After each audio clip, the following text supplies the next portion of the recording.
Hello everyone, आप सभी को बधाइयाँ, क्योंकि एमपी में भी अब रिक्रूटमेंट स्टार्ट हो गए हैं। ये एमपी में मध्य प्रदेश उच्च न्यायालय यानी एमपी हाई कोर्ट का नोटिफिकेशन है, जो कि स्टेनो और सहायक ग्रेड 3 पर सहायक 3 की रिक्रूटमेंट होगी। इसमें टोटल 1215, इसमें टोटल कितने 1215 पद हैं जिस पर रिक्रूटमेंट होगा। ये जो वैकेंसी निकली है, इससे एक बात तो कंफर्म हो गई कि आगे भी एमपी में जो एमपी गवर्नमेंट की वैकेंसियां होती हैं वो भी निकाली जाएंगी, यानी कि एमपी में भी अब रिक्रूटमेंट स्टार्ट हो गया, जो कि काफी समय से लंबे समय से जो कि बंद पड़ा हुआ था। सिर्फ जो भी व्यापम है और एमपीपीएससी है वो अपने कैलेंडर दे देता था, उसके हिसाब से ना तो रिक्रूटमेंट हो पा रहा था और ना ही नोटिफिकेशन आ रहा था। ये जो नोटिफिकेशन आया, इससे एक उम्मीद जागी है कि हाँ, अब एमपी में भी रिक्रूटमेंट स्टार्ट हो जाएगा। क्योंकि लास्ट जो भी हमारा नेक्स्ट ईयर है उसमें एमपी में वो इलेक्शन स्टार्ट हो जाएंगे। ठीक है, चलो स्टार्ट करते हैं। ये एमपी में किसकी है? मध्य प्रदेश उच्च न्यायालय जबलपुर। ये वैकेंसी जो आई है ये मध्य प्रदेश हाई कोर्ट की आई है, जो कि सेशन कोर्ट और जो भी उसके कोर्ट है, जिला कोर्ट और सेशन कोर्ट, उसमें स्टेनो और सहायक ग्रेड 3 की पद भरे जाएंगे। इसमें इसकी स्टार्टिंग डेट कितनी है? 30 नवंबर 2021। अभी इसकी ये एप्लीकेशन भरना स्टार्ट नहीं हुए, ये 30 तारीख से, इसी वाली 30 तारीख यानी 30 नवंबर से स्टार्ट होंगे और लास्ट 30 नवंबर से दोपहर 12 बजे से 30 नवंबर दोपहर 12 बजे से ये स्टार्ट होंगे और कब तक चलेंगे? 30 दिसंबर 2021 रात को 11:55 तक ये चलेंगे। इसमें कौन कौन सी वैकेंसी शामिल है? इसमें ग्रुप ए में शीघ्र लेखन ग्रेड 3 यानी स्टेनो ग्रेड 3, शीघ्र लेखन ग्रेड 2 स्टेनो ग्रेड 2 और शीघ्र लेखन ग्रेड 3 कोड मैनेजर स्टेनो की वैकेंसी है, जिसका वेतनमान 5,200 से 20,200 रुपए है और इसकी जो ग्रेड पे है वो कितनी है? 2800। कुल पद कितने हैं? 108। फिर ये ग्रेड 2 के लिए 5200 से 20,200 प्लस ग्रेड पे कितनी है? 2400। इसमें ग्रेड पे कितनी है? 1900। और ग्रेड 2 में 205 पद है और ग्रेड 3 में कितने हैं? 11 पद है। सबसे ज्यादा पद है सहायक ग्रेड 3 यानी असिस्टेंट ग्रेड 3 में कितने पद है? 910। इसकी जो ग्रेड पे है 1900 और वेतनमान सेम है। इसमें सहायक ग्रेड 3 में इंग्लिश नोइंग में ग्रेड पे 1900 है और 21 पद है। टोटल मिला के 2250 पदों पर भर्ती होना प्रस्तावित है। यानी कितने पदों पर भर्ती होना प्रस्तावित है? 1255 पद है। टोटल 1255 पद है। ये जो वैकेंसी निकली है, जितने पदों पर निकली है, ये कम ज्यादा भी हो सकते हैं, ये कोर्ट के ऊपर डिपेंड है। अभी जो प्रस्तावित है वो कितना है? 1255 पद। ठीक है, अब हम देखते हैं इसमें क्या क्या दिया गया है नोटिफिकेशन में। सबसे पहले ये किसके लिए भरे जाएंगे? ये भरे जाएंगे मध्य प्रदेश के जिला एवं सत्र न्यायालयों के, यानी कि जो मध्य प्रदेश के उच्च न्यायालय के नीचे जो जिला में और जो सेशन कोर्ट होते हैं, जैसे हम सत्र न्यायालय कहते हैं, उसमें जो स्टेनो और सहायक ग्रेड 3 और सहायक ग्रेड इंग्लिश नोइंग पद है, उसके लिए ये भरे जाएंगे। ठीक है, अब इसकी जो महत्वपूर्ण बिंदु है वो हम देखते हैं कि महत्वपूर्ण क्या है। आप जब एप्लीकेशन भरने जा रहे हो तो आपको क्या क्या चीजों की अपने ध्यान में रखना है, क्या क्या चीजों को अपने ध्यान में रखना है एप्लीकेशन भरते टाइम। क्या है? सबसे पहले है कि जो जो भी अभ्यर्थी है जो फॉर्म भरने जा रहा है उसका मध्य प्रदेश रोजगार में पंजीयन होना आवश्यक है। यानी आपको मध्य प्रदेश रोजगार कार्यालय में आपका पंजीयन होना अति आवश्यक है। यदि आपने अभी तक मध्य प्रदेश रोजगार कार्यालय में पंजीयन नहीं कराया है तो आप उसे सबसे पहले पंजीयन करा लें। उसके बाद में क्या है, एक ही ग्रुप में, यानी कि आप या तो ए या बी या सी, यानी कि एक अभ्यर्थी एक ही ग्रुप में फॉर्म डाल सकता है। एक से ज्यादा ग्रुप में यदि फॉर्म आप डालते हो और यदि आप पकड़े जाते तो आपका दोनों ग्रुपों में, जो भी दोनों ग्रुप हैं उसमें आपकी जो एप्लीकेशन है वो निरस्त कर दी जाएगी। यानी कि आप उन दोनों में एग्जाम नहीं दे पाओगे और आप दोनों के लिए डिस्क्वालीफाई हो जाओगे। तो दूसरी क्या है, आपको सिर्फ एक ही ग्रुप में फॉर्म भरना है। या तो आप ए ग्रुप में भरो या बी या सी, यानी आपको सिर्फ एक ही ग्रुप में फॉर्म भरना है। ये इसकी क्या है, दूसरी शर्त है। जो महत्वपूर्ण बिंदुओं में ये दूसरा महत्वपूर्ण बिंदु है। और जो तीसरा है वो क्या है कि जो ए है, ग्रुप ए है, इसमें आपको बहुत सावधानी से क्या करना है। इसी में सिर्फ तीन उपनाम है, इसमें 3 उपनाम है। तो इनकी प्रेफरेंस आपको देनी है वो आप बहुत सावधानी से देनी है। भले ही आपके नंबर ज्यादा हो, लेकिन आपने अगर नीचे वाला भर दिया है जिसकी ग्रेड पे 1900 है तो आपको सबसे पहले नीचे वाला ही मिल जाएगा, ऊपर वाले में आएगा ही नहीं। इसलिए यदि आपने ऊपर वाला पहले स्टार्ट किया और नीचे वाला ये ग्रेड पे वाला सबसे नीचे स्टार्ट किया, अगर आपके नंबर ज्यादा है तो आपको ये भी मिल सकता है, ये भी मिल सकता है, ये भी, यानी ये नंबर वाई नंबर चॉइस के हिसाब से भरे जाएंगे। ये आपको सबसे पहले ये सबसे याद रखना है। जब भी आप भरने जाओगे तो ग्रुप 1 का जो ये है प्रेफरेंस ही वो आप बड़ी सावधानी से दें।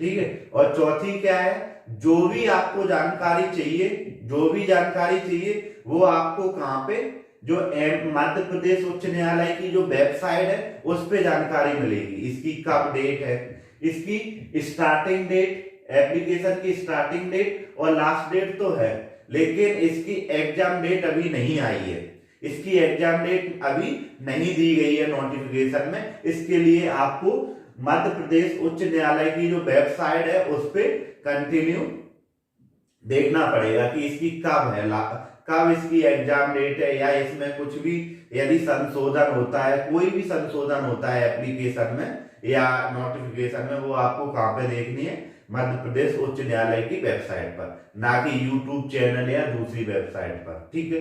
मध्य प्रदेश उच्च न्यायालय की वेबसाइट पर जो भी नोटिफिकेशन आएगा वही मान्य होगा। और जो नेक्स्ट बिंदु आपको क्या याद रखना है, जब भी आप फॉर्म भरते हो तो बड़ी सावधानी से फॉर्म भरें। यानी जब आप फॉर्म भरते हो उसे बहुत सावधानी से भरना चाहिए। यदि आपकी कुछ भी गलती होती है, नाम, उपनाम, या आपने जो भी रिजर्व कैटेगरी या कुछ भी आपने गलत भर दिया है, तो यदि वो गलत पाया जाता है तो वहीं से आपका जो आवेदन है वो निरस्त कर दिया जाएगा। यानी आपका एप्लीकेशन जो है वो डिस्क्वालीफाई आप उस एग्जाम के लिए हो जाओ। ठीक है। नेक्स्ट,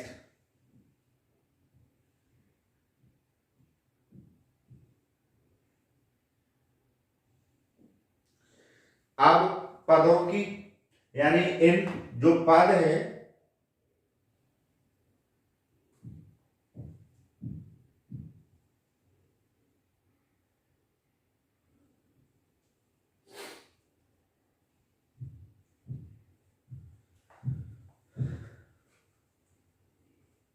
जो पद उनमें क्या क्या, जो पद है उसमें क्या क्या होना चाहिए। स्टेनोग्राफर ग्रेड 2, यानी कि स्टेनोग्राफर ग्रेड 2 के लिए क्या क्या क्वालिफिकेशन होनी चाहिए, आपके पास क्या क्या क्वालिफिकेशन होनी चाहिए जो कि आप ये फॉर्म डाल सकते हैं। तो सबसे पहले आपको ग्रेजुएट होना अति आवश्यक है। यानी आप ग्रेजुएट हो, कोई भी आप हो, बीए, बीएससी, एमएससी, बीई, कुछ भी हो, लेकिन आपको ग्रेजुएट होना आवश्यक है। दूसरा, जो भी एमपी गवर्नमेंट की तरफ से सीपीसीटी कराया जाता है, जो एमपी गवर्नमेंट की तरफ से सीपीसीटी कराया जाता है, उसका वैलिड क्वालिफिकेशन या वैलिड सर्टिफिकेट आपके पास होना चाहिए।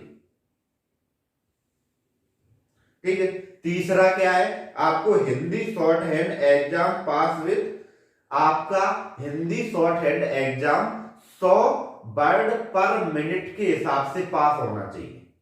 हिंदी शॉर्ट हैंड एग्जाम आपका 100 वर्ड पर मिनट के हिसाब से क्या होना चाहिए, पास होना चाहिए। किससे, कोई भी इंस्टीट्यूट हो सकता है, लेकिन वो एमपी गवर्नमेंट जैसे रिकॉग्नाइज करती है उससे। और क्या होना चाहिए, और आपके पास 1 साल का कंप्यूटर डिप्लोमा होना चाहिए, जो कि किसी भी इंस्टीट्यूट से हो सकता है, जैसे एमपी गवर्नमेंट रिकॉग्नाइज कर रही है। ये तो किसके लिए है, स्टेनो ग्रेड 2 के लिए।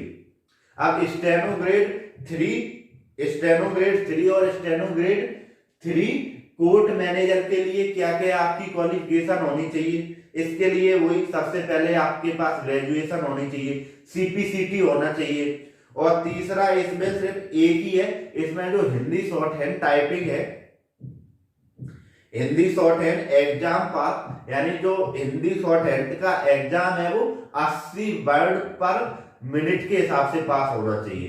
ग्रेड 2 में कितना होना चाहिए था, 100, इसमें है 80। बाकी वही, इसमें 1 ईयर का डिप्लोमा होना चाहिए। अब असिस्टेंट ग्रेड 3, जो असिस्टेंट ग्रेड 3 है, इसमें क्या होना चाहिए, असिस्टेंट ग्रेड 3 में क्या होना चाहिए, मैं इसे मिटा देता हूं।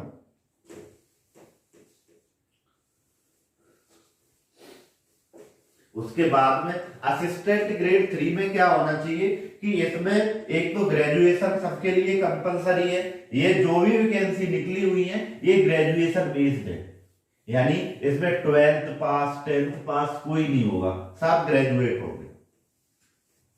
ठीक है, आपका ग्रेजुएशन कंप्लीट होना चाहिए, ग्रेजुएशन कंप्लीट होना चाहिए।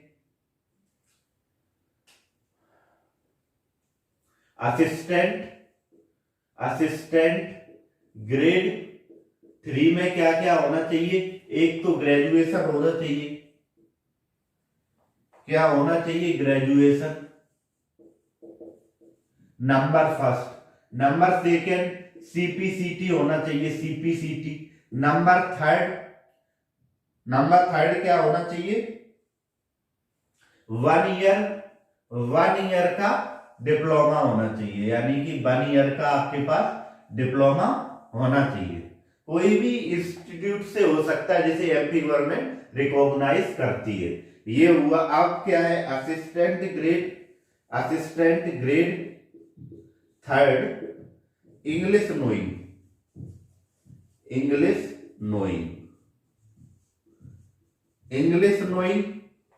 में क्या होना चाहिए, सबसे पहले आपके पास ग्रेजुएशन होना चाहिए, ग्रेजुएशन।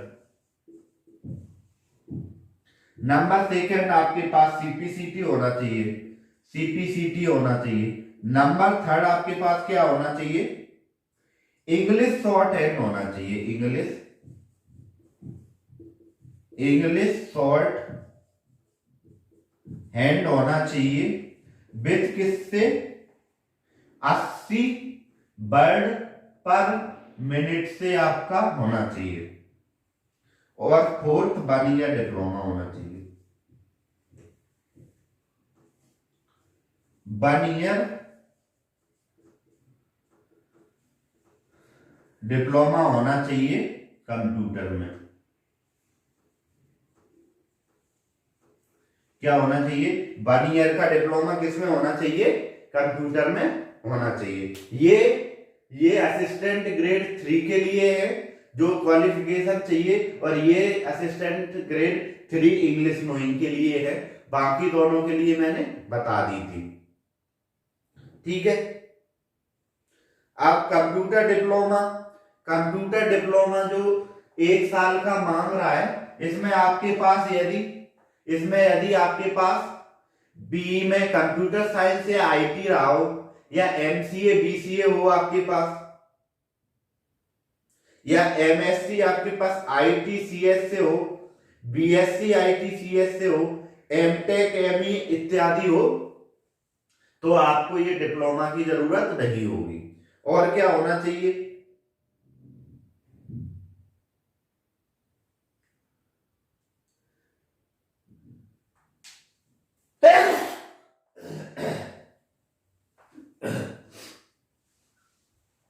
यदि आपके पास बीएससी और बीकॉम या कोई डिग्री है जिसमें कंप्यूटर साइंस सिर्फ एक विषय के रूप में है, तो वो आपकी मान नहीं होगा, ठीक है।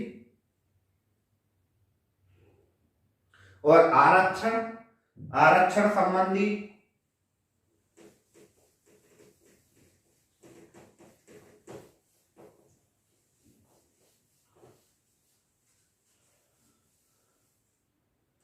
आरक्षण किसे मिलेगा? आरक्षण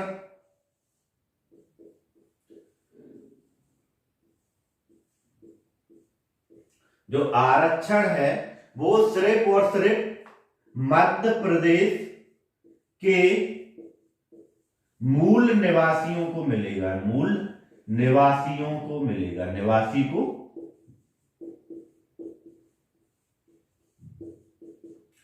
जो भी आरक्षण का फायदा है ओबीसी एससी एसटी विकलांग या जो भी है वो किसे मिलेगा?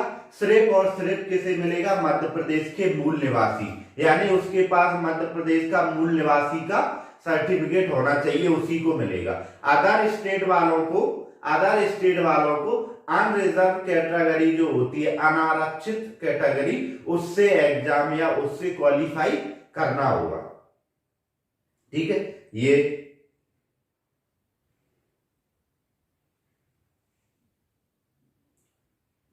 ठीक। अब क्या क्या आपको डिस्क्वालीफाई करने के लिए होंगी? आप पे कोई केस नहीं होना चाहिए, आप किसी कार्यालय से निलंबित नहीं होना चाहिए, आप किसी कार्यालय में काम कर रहे हैं तो आपको अपने अधिकारी से एनओसी लानी चाहिए, ये सब चीजें होनी चाहिए, तब आप इसमें क्वालिफाई कर सकोगे। अब इसकी उम्र की सीमा क्या होगी? आयु की गणना,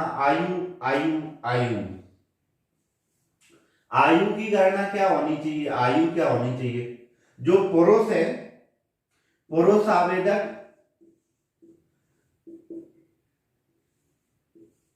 40 वर्ष, कौन से? अनारक्षित, अनरिजर्व। यूआर वाले यानी अनरिजर्व वाले 40 साल के हों। बाकी जो भी है, बाकी 45 साल होनी चाहिए। बाकी सभी को क्या है? 45 साल मिला हुआ है। बाकी सब इसमें कौन आ जाते हैं? कोई भी जो सरकारी एम्प्लॉय है, उसे जो पूर्व सैनिक है यानी एक्स सर्विसमैन है, महिला, ओबीसी एससी विकलांग, जितनी भी कैटेगरी हैं, जो भी कैटेगरी में आते हैं, उनके लिए क्या होना चाहिए? 45 वर्ष होना चाहिए। सिर्फ और सिर्फ अनरिजर्व कैटेगरी वाले जो पुरुष है उनके लिए कितनी होनी चाहिए? 40 वर्ष होनी चाहिए। अब आवेदन शुल्क क्या होगा? आवेदन शुल्क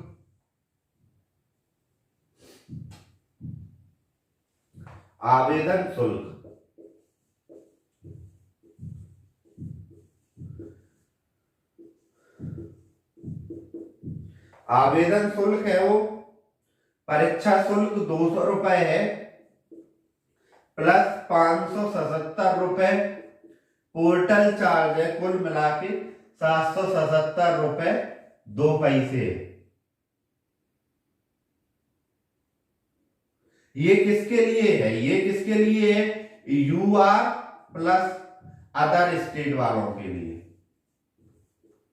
जो अदर स्टेट के हैं, जो अनरिजर्व कैटेगरी के हैं और जो अदर स्टेट के हैं, उनके लिए क्या है? 200 रुपए एप्लीकेशन चार्ज है, प्लस 577 रुपए पोर्टल चार्ज है। पोर्टल चार्ज व अन्य शुल्क तो इन्हें 777 रुपए पे करने हैं। ये किसे है? यूआर प्लस अदर स्टेट वालों को।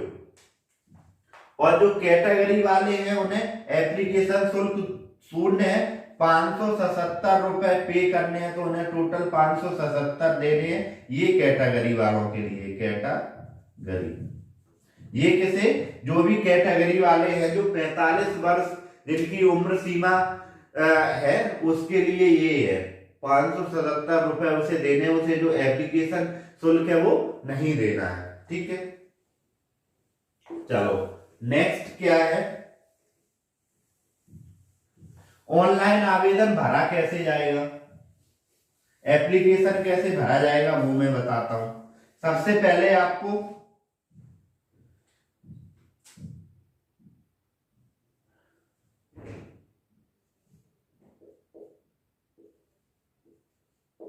ऑनलाइन आवेदन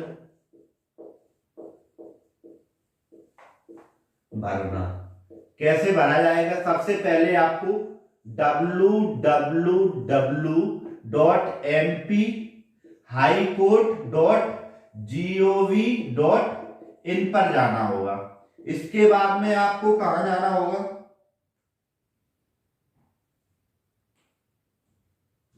आपको जाना होगा रिक्रूटमेंट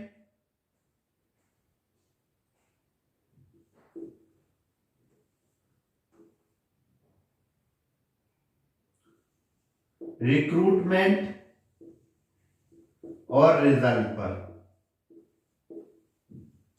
रिक्रूटमेंट और रिजल्ट पर जाना होगा।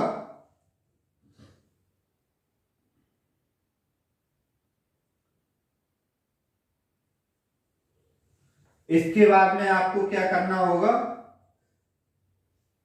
ऑनलाइन एप्लीकेशन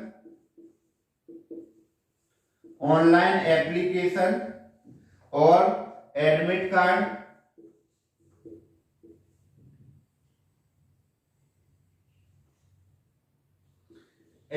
कार्ड पर जाना होगा। और यहां से आपको एप्लीकेशन, एडवर्टाइजमेंट, रजिस्ट्रेशन और एप्लीकेशन की विंडो खुल जाएगी। वहां आपको पहले रजिस्ट्रेशन करना होगा, फिर आपको एप्लीकेशन आपका सब भर जाएगा, यानी आप एप्लीकेशन भर सकोगे।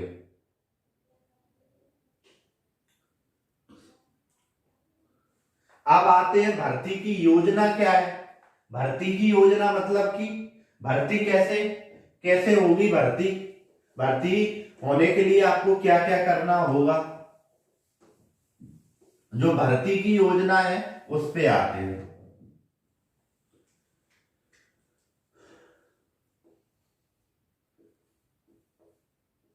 भर्ती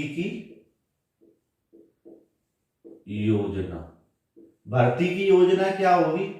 सबसे पहले आपकी प्रारंभिक परीक्षा होगी।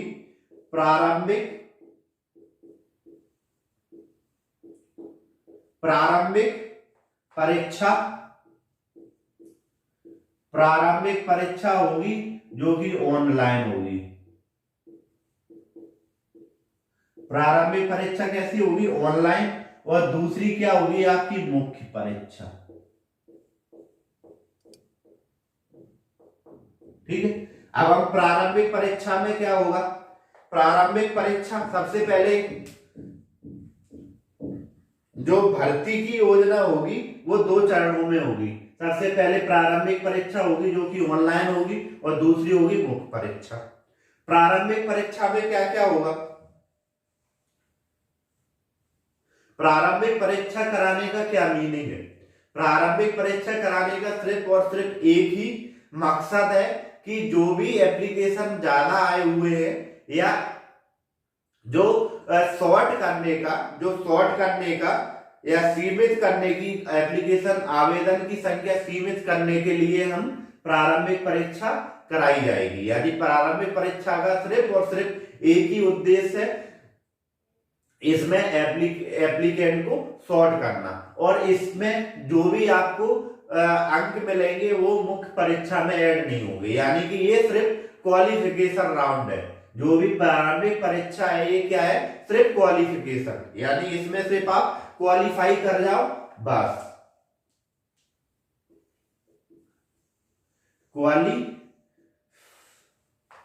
Qualification only. इसमें क्या है, आपको सिर्फ क्वालिफाई करना है प्रारंभिक परीक्षा में। प्रारंभिक परीक्षा में क्या क्या आएंगे, इसमें पाठ्यक्रम क्या होगा, इसका पाठ्यक्रम क्या होगा, सबसे पहला होगा इसमें जीके प्लस जीएस, यानी कि general knowledge plus general science, और इसी में क्या होगा, जीके ऑफ एमपी, इसी में जीके ऑफ एमपी होगा। ये कितने नंबर का होगा, 30 नंबर का। दूसरा क्या होगा आपका, मैथ्स प्लस रीजनिंग, मैथ और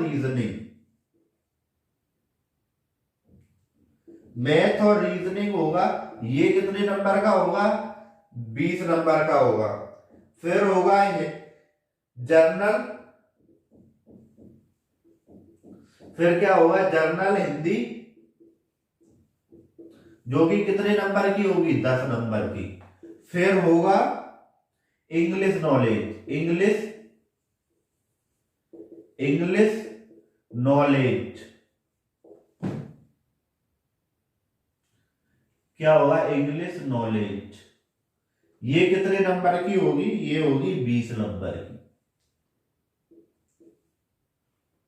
नंबर 5 होगा कंप्यूटर नॉलेज,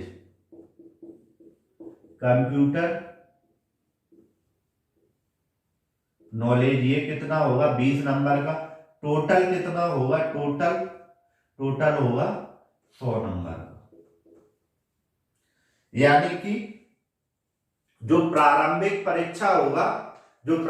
परीक्षा होगी उसमें क्या क्या होगा, उसका जो पाठ्यक्रम है वो है जीके प्लस जीएस। जीके में एमपी की जीके भी इंक्लूड होगी, जीके और जीएस कितने नंबर की होगी, 30 नंबर की। मैथ रीजनिंग कितने नंबर की होगी, 20 नंबर की। हिंदी कितने नंबर की होगी, 10 की।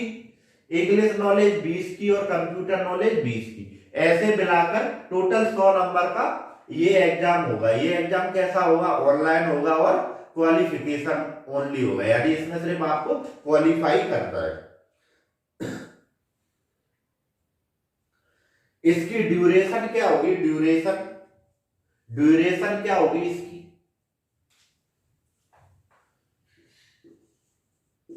इसकी ड्यूरेशन होगी 2 घंटे की।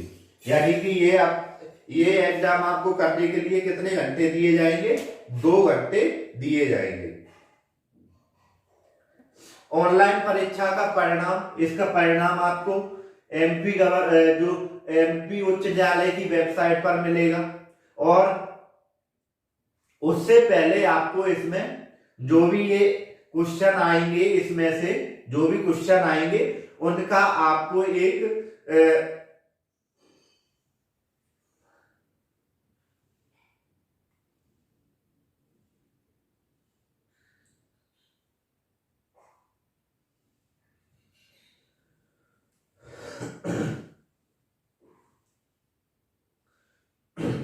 ठीक है, इसकी एक मॉडल आंसर की आएगी उसमें, और आपने जो आंसर दिया है उसमें अगर कोई भी कॉन्ट्रडिक्शन आता है तो आप 7 दिन के अंदर में जो एक विंडो खुलेगी उस पर आप एप्लीकेशन कर सकते हो। और जो प्रारंभिक परीक्षा में जो शॉर्ट लिस्टेड होंगे उनका क्या रेशियो होगा, 1:3 होगा। यानी कि जो भी पद है उससे 3 गुना मुख्य परीक्षा के लिए क्वालिफाई करेंगे। यानी 1255 पद है तो लगभग 3800 लोगों को क्वालिफाई कराएंगे मुख्य परीक्षा देने के लिए। ठीक है, तो कितने गुना, 3 गुना क्वालिफाई करेंगे मुख्य परीक्षा के लिए। चलो, ये मुख्य परीक्षा का पाठ्यक्रम है। ये किसका है, मुख्य परीक्षा का पाठ्यक्रम है। इसमें क्या है, group A steno grade 1 2 steno grade 2 3 और ग्रेड 3 मैनेजर के लिए क्या क्या आपको चाहिए? Hindi steno dictation of 40 words, यानी आपको हिंदी की स्टेनोग्राफी चाहिए 40 वर्ड में, प्लस क्या चाहिए आपको? ट्रांसक्रिप्शन प्लस टाइपिंग चाहिए।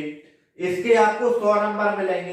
टाइम ड्यूरेशन 5 + 30 यानी 35 मिनट आपको मिलेगा।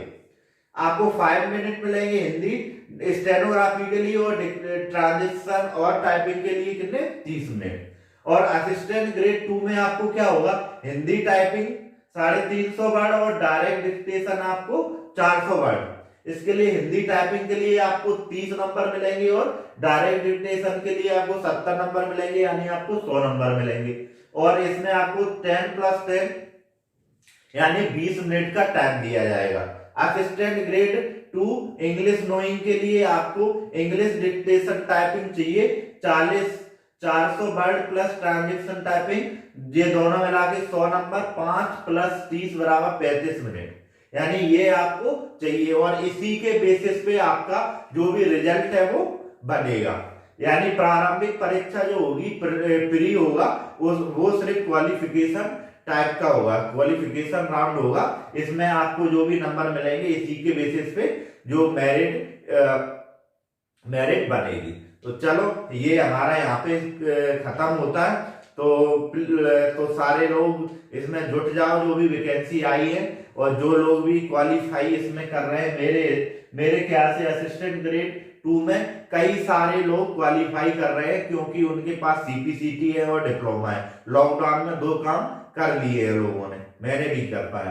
तो जो असिस्टेंट ग्रेड 2 के लिए तैयारी कर रहे हैं, इसमें वैकेंसी भी 910 है, और तैयारी कर रहे हैं, तो उन्हें मैथ और साइंस पढ़ने के लिए मेरे चैनल पे मैं पढ़ा रहा हूँ। बाकी का आप और दूसरे चैनल पे जाके देख सकते हैं। तो चलो ये वीडियो यही समाप्त करते हैं। Thank you very much.